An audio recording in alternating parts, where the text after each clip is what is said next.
to another episode of S&P. I am Song, your conferences and engagement manager, and as always with me is... I'm the P in S&P. I'm over here. I'm Paul Caputo. I'm the deputy director. And Song, it snowed this morning here in Colorado. We had a winter weather advisory, and I decided I was going to switch my screensaver back to, or my Zoom background back to Palm Springs, because I cannot blame you at all. That was a great conference. One thing that I really did like about the in-person in Palm Springs was actually meeting a lot of our vendors face to face. A lot of our commercial members and the expo folks, and it was really fun to see a lot of people who work in the museum industry, right? Museum EXP, and I don't know. I was like, this is really cool. Yeah, absolutely. Museum interpretation is certainly a very specific subset of the field of interpretation, and it's got its own unique sort of challenges and interesting ways of doing business that are different from, say, a person who might be working in a nature center or another natural site, or a zoo, or an aquarium, or a historic site. It's certainly a very different kind of interpretation. Yeah, absolutely. And I think that, how the exhibits are put together, right, is so impactful to the visitor experience and to the interpreter's job of interpretation, interpreting, what is being showcased or encased or, just on display. It's pretty fascinating to me. And so I met this guy on LinkedIn, and he does museum exhibit installations for, I'll just let him tell you who he works with. Yeah, don't let me tell it. You should let Matt Isble tell it. So we should get to Matt, and he can tell us all about the work that he does installing exhibits in museums. Hey, Matt. Hey, Song. Hey, good to Paul. See you. Matt, how are you? Thanks for being here. Yeah, glad to be here. So, Matt, as the National Association for Interpretation, many folks think that interpretation is something that is person to person, right? And you have a guide who's walking you through, or is talking to you about, a historical site or a piece of art. And that is Paul, you're going to have to help me out with some terminology here, but that's personal. That's your personal interpretation. Yeah. And I was so excited when I saw some of the exhibit design work that you do. I've got a couple friends who do exhibit designs for various institutions, and I just think that is such a underappreciated, non-personal interpretive aspect of interpretation. Usually you think, oh, non-personal interpretation, here's your little plaque and here's something to read, and but what you do is you elevate these works of art or whatever it is, and you're increasing this interpretive messages just by aesthetics, lighting, corners, shapes, and abstract. So tell me a little bit about, your thoughts on your work in that respect. Yeah. No, thanks for noticing and appreciating. I think when we do our job well, nobody thinks of us. And all those things are true. We take into account a lot of what the curator brings in. They have the art history. It's deep in their DNA, and they'll tell us about it. And each show will have its own character. So some shows will be brightly lit, like a plein air show, or intimate because it's dark and moody. Sometimes we don't have a choice based on how many objects are on the show, but having more space or less space, or more stacking or less stacking, gives you another sense of the show. So if you have very minimalist work, we might go so far as pull a piece out of the show that's good, but gives the other pieces more room to breathe so they can have this ethereal moment in the gallery. So the work itself dictates a lot of what we do. So from lighting to the sight lines, the first thing you see, or when you come in the gallery, when you come around a corner, You can signal that there's a change in, if it's one artist, maybe their movement changed, they moved to the beach and all of a sudden everything changed, and you come around a corner and here's a section. We can subtly tell the visitor things have changed, things are moving in a different direction, and bam, here it is. And they'll feel it, they'll look for it, they'll say, ooh, you'll come around the corner, you'll hear like little sounds come from them, that you've changed the mood. And we've even gone so far as to do different lights even in the same show. It's a little more rare, but we can go from a little bit darker on one end and just pop it on the other, and people will not even realize it sometimes. One particular show we did, got a guy named Clayton Bailey, and it was just craziness. This ceramic artist who just does poppy, Bigfoot skeleton in clay, or this, these ray guns and these robots and things that burble. And we added this plastic sheeting, and we put some LED lights that change color slowly, so that you had this sort of like weird sci-fi doctor's office mothership, amongst all this craziness. And that was a little more forward, but he loved it, and it just added this feeling to the room that like you are in a different place. And that was a particularly fun one.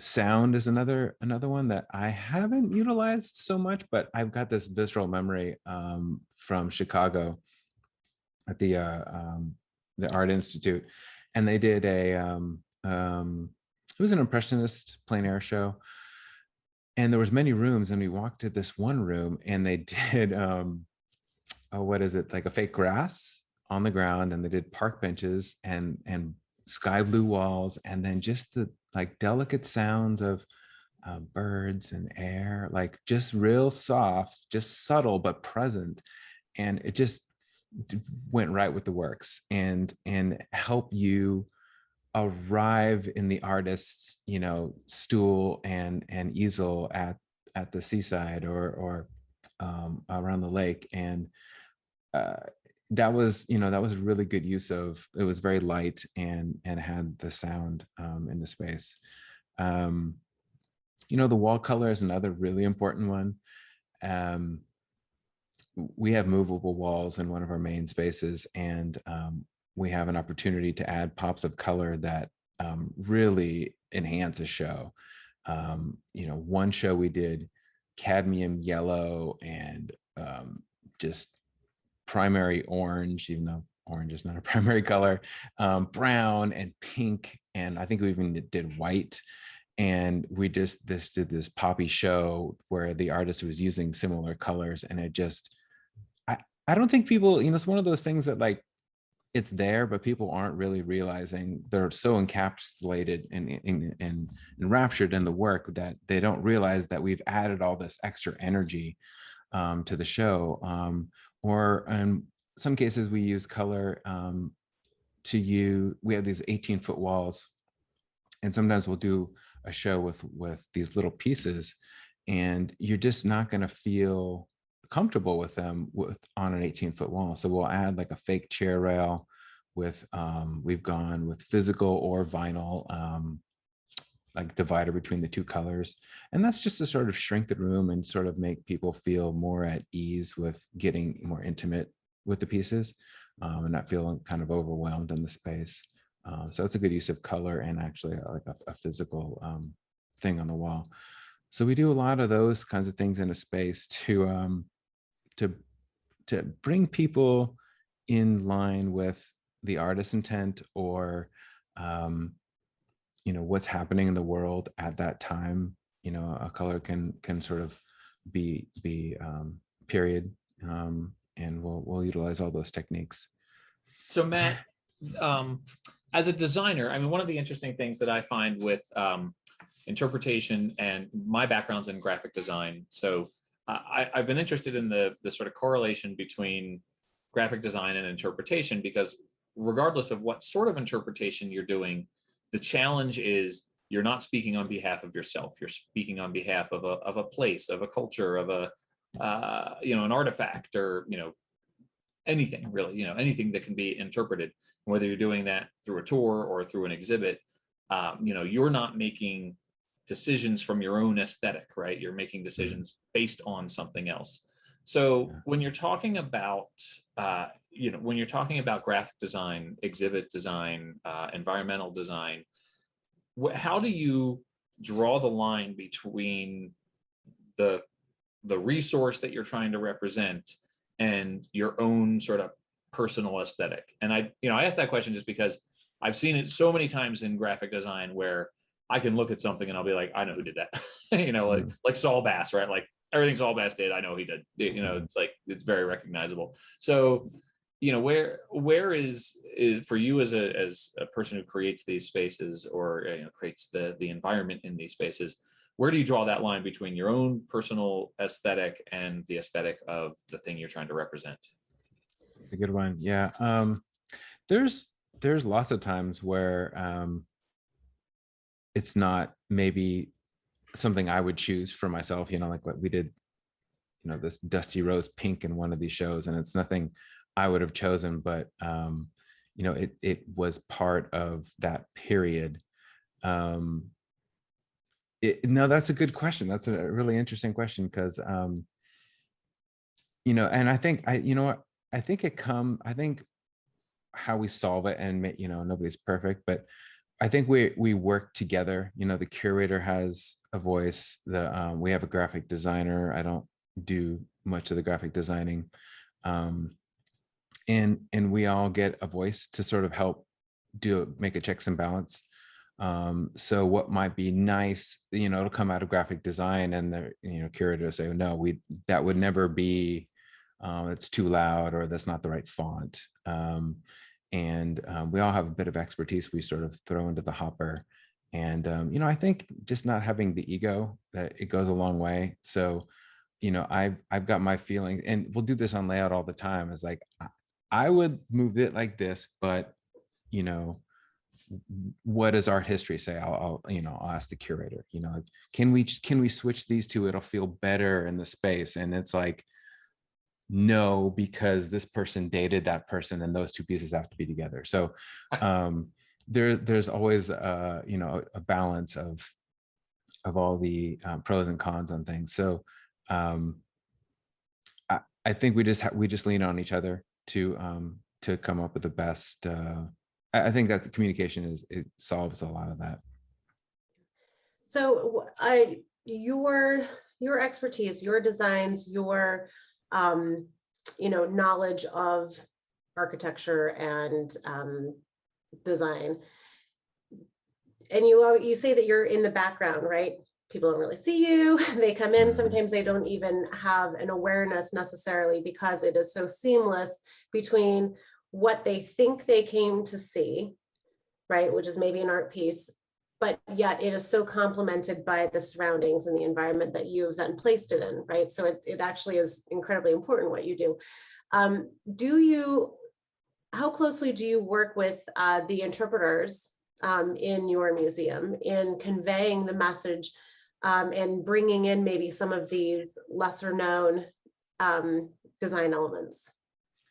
Yeah, we had a conversation earlier in planning this meeting, and that came up, and it's a good question and a good idea, and I never have. I sort of the curator will generally talk to our docents and tell them all the wonderful things about the period and the artists and their struggles and successes, and I've already moved on to the next thing. And when I give tours of the museum, I tell people I'm not going to talk about the art at all. Like, I'm going to show you all these wacky things that I had to deal with to make it all come together, and or notice the way this is here and how it, you stand here and you can see that at the same time. And I don't translate that to the docents, but it's actually, I should collect some of those stories. Yeah, you're shaking your head, and just see what happens and see how it's received. I've addressed the docents before, and I was invited to talk to the whole group, and that was a number of years ago, and it was just sort of general, but I'm sure they would be happy to hear from me. I just never, I don't know. I kind of just, we love what we do when we close the door and it's just us and we're nerds. And then I don't really know that anybody cares. It's nice to hear. You're wrong, though. I think you're wrong. And I would challenge you. All right, Matt, I'm challenging you now. Because I find that interpreters, right, the docents, the volunteers, the education department, the more that they are given with knowledge, the better they are at being equipped to really pour in, all of the content in which they're speaking, So if it's just this period piece, but yet they can then elevate it with not only the art history knowledge, right, but with what you did to help complement it, I think they would be stoked. And then as a visitor taking that tour, I'm a total nerd also about this kind of stuff. And I get really excited to hear all this because I love this big picture, full picture, explanation, because as interpreters, we try to get a personal connection from the visitor to whatever it is we're talking about. Right. And so the more I think can really bring in that additional element of, emotion to it. I think so. That's my challenge to you, Matt. I know. I love it. I know. I do love it. It's not, I'm not rightful when I say nobody cares. I know it makes a difference, and I love the challenge. I accept. Yeah. Okay. Challenge accepted. Perfect. I'll report back here. Right, on episode 300. So Matt, how long have you been doing this? 20 something years. Been a long time. Obviously, culture and media has changed quite a bit in that amount of time. Do you find that creating these spaces is different now in an environment of sort of visual movement that probably didn't exist the same way 20 some years ago? That's good. I remember installing a Laserdisc piece back in the early 2000s. Pink Floyd? No, it was this performance artist. No way. Songs were in a Pink Floyd shirt. That was completely by accident. How about that? Nice pull. And come a long way. Like I was actually just on the AAM chat this morning about sound domes, and people asking about what's the best sound dome, and I kind of chimed in. I said, I like QR codes or guide by cell where people get to put it privately right here. You do have to educate your security to ask people not to put it on speakerphone, because that can ruin an exhibit, right? If you got like 5 people listening to 5 different versions of guide by cell, but that's nice for me. I'm particularly sensitive to that kind of thing in galleries, and QR codes. Oh my gosh, that's great. And having private audio, I've got everything on timers too. Like, so everything that's plugged in or playing, we've got a Tiffany show right now, and there's just, 100, not 100, but there's many lamps and windows. And if they have a special event and nobody told me, I can be at home and just pull out my phone and click, turn on lights at work. It just literally happened.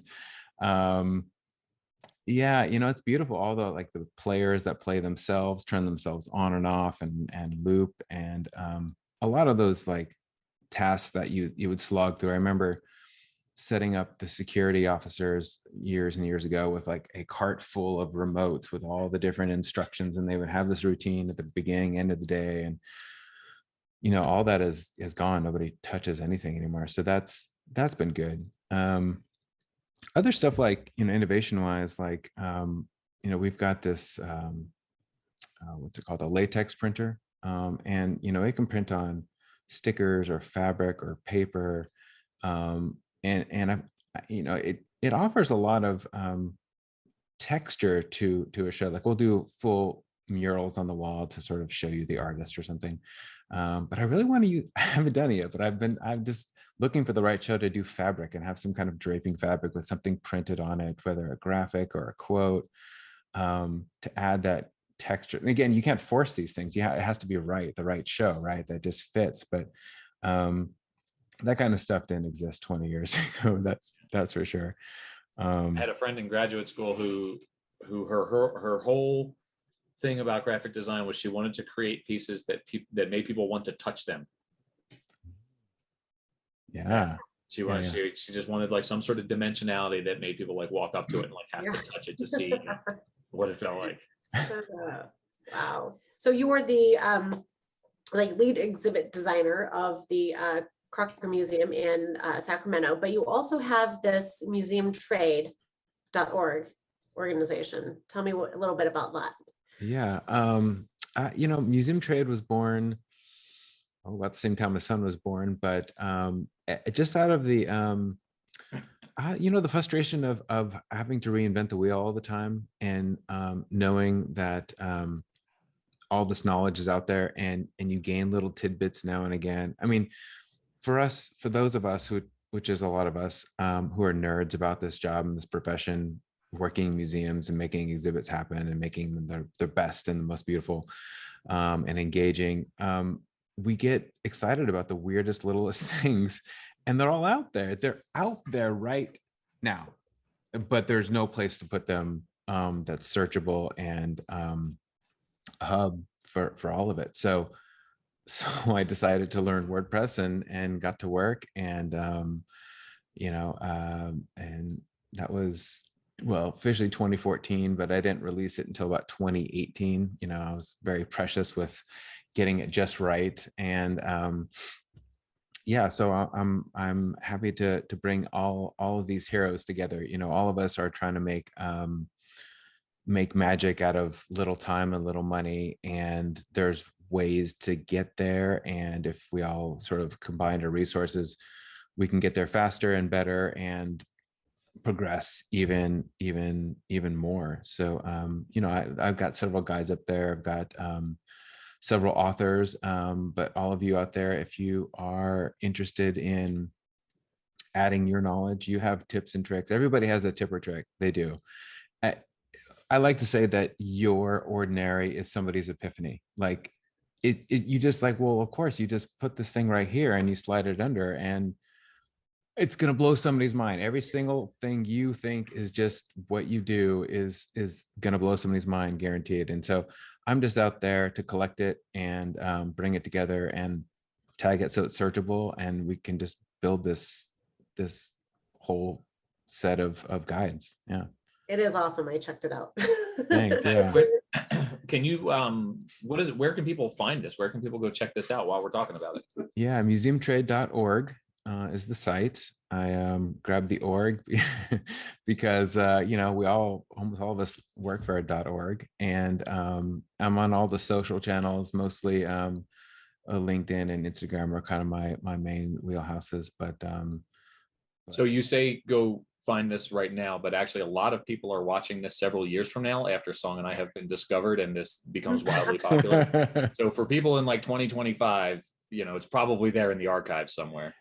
There's a library of resources, and we'll probably be on the 300th edition of the crossword puzzle by then, but they'll all be there. Number 1 is there now, and enjoy number 300. Well, thank you, Matt, so much for joining us. I love the topic of this kind of behind the scenes, non-personal interpretation, and thank you for all you do. Absolutely. Paul, it was really great to see you guys in person, and keep up the great work. What you guys are doing, I mean, we're in this together and we're all on the same team. So awesome. Thank you. Thank you, Matt. Thanks, Matt. Well, that was really awesome. Thanks, Matt, so much for kind of giving us a little deeper insight into what it takes in the process of putting together amazing museum exhibits.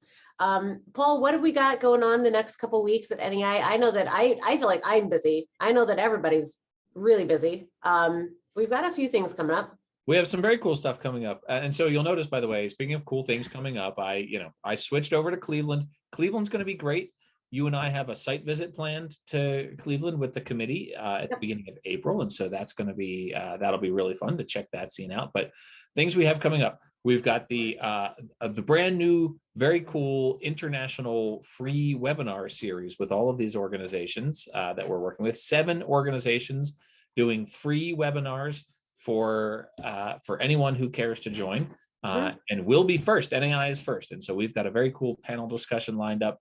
You'll be seeing information about that, but that's coming February 24th. So that's the first cool thing that we have lined up. Then we also have our weekly Interp talks still going very strong. So growing every week. Do people just have to email you? It's a member benefit. So if you're an NAI member, you can change the setting in your preferences online. Or you can just email me and I'll do it for you because that's easy. So you can email me at, I'm going to say, I've got all these different aliases for my email. So now I'm going to tell you to email me at Paul, Paul, @interpnet.com, just like our website. That'll get to me.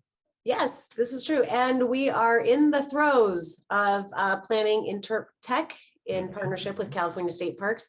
And that will kick off April 25th with the conference training and presentations on April 26, 27, 28. So keep an eye out for that. And for the registration, it should be, I don't know, I'm already excited about it. It's always a blast. I always love Interp Tech. That's one of my favorite things. Mr. Mittens is running around on the stairs behind you back there. There he is. Awesome. He's a little out of control today. I'm a big fan of Mr. Mittens. He's got the zoomies right now. He does have the zoomies. Weird. We're on Zoom. Yeah, well, that must be it because we're on Zoom.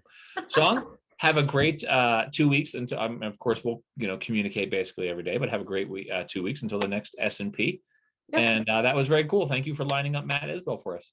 Yeah, absolutely. Have a great day, Paul. Have a great day, everyone, and we will talk to you soon. Talk to you soon, everybody.